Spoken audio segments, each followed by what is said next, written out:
Oxygen की crisis Delhi के अंदर है, यूपी के अंदर ना के बराबर है। ना बेड्स की कमी है, ना ऑक्सीजन की कमी है, ना रेमडेसिविर की कमी या किसी अन्य जीवन रक्षक दवा की भी कमी नहीं।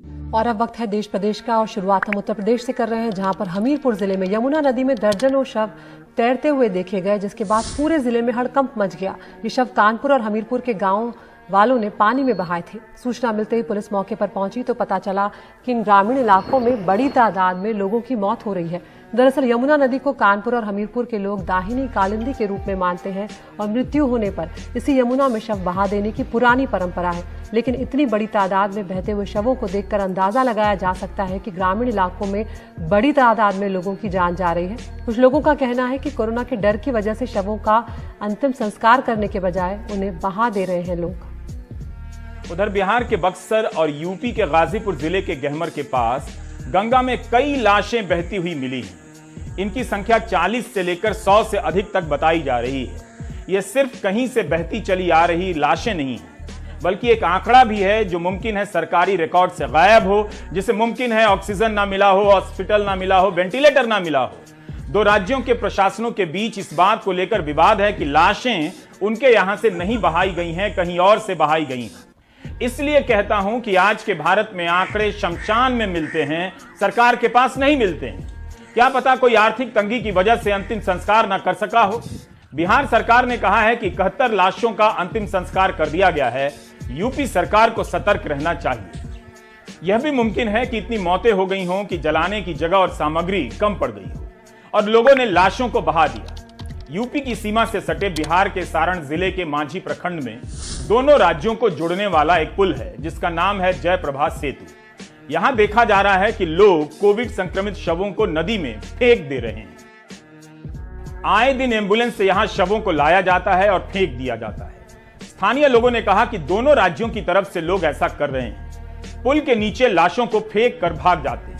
चासा ब्लॉक के अधिकारी ने बताया कि करीब 40 से 45 शव अलग अलग जगहों से बहकर यहां पहुंचे।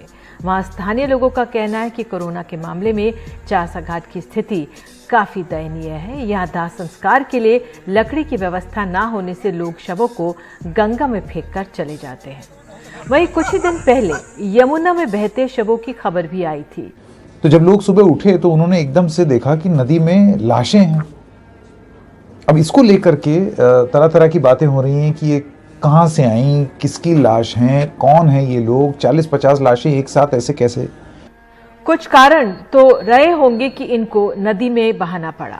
व्यवस्था की कमी हो, पैसे की कमी हो, जो भी कारण हो, लेकिन हम अंतिम विदाई भी सम्मानजनक नहीं दे पा रहे हैं।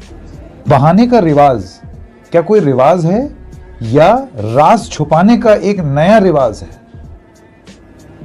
कि आंकड़े ना बढ़ जाएं कोरोना वायरस से हुई मौतों के। तो इस वजह से उन आंकड़ों को गिनती में ही मत दिखाओ और जिन लोगों की मौत हुई है उनको जाने दो। ये सारी बातें ऐसी हैं जो मीडिया में हर दिन आती हैं, सरकार के संज्ञान में हैं। इसके बावजूद सरकार हर दिन बड़े बड़े दावे करती है कि अंत्येष्टि का सारा खर्च वो उठा रही है। अंत्येष्टि कराने के लिए वहाँ पर प्रशासनिक अमले के अधिकारी हैं। उसके बावजूद अगर लोग जो हैं अगर शव को पानी में बहाने के लिए मजबूर है निधि, तो उसका मतलब यही है कि सरकार के सारे दावे हवाई हैं, उनमें कोई सच्चाई नहीं है।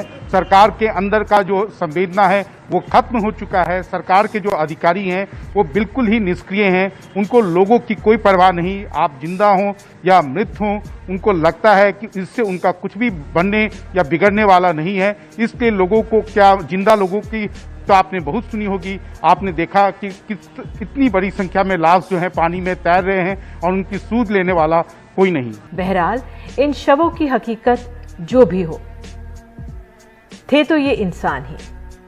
हमें अपना ध्यान अभी दूर दराज के इलाकों की ओर लगाना होगा। वहां जरूरी मदद पहुंचाना अब सबसे ज्यादा जरूरी है। कैसा समय जो जिंदा है वो झूठ बोल रहा है और लाशें कभी शमशान में तो कभी गंगा में बहती हुई सच बोल जा रही।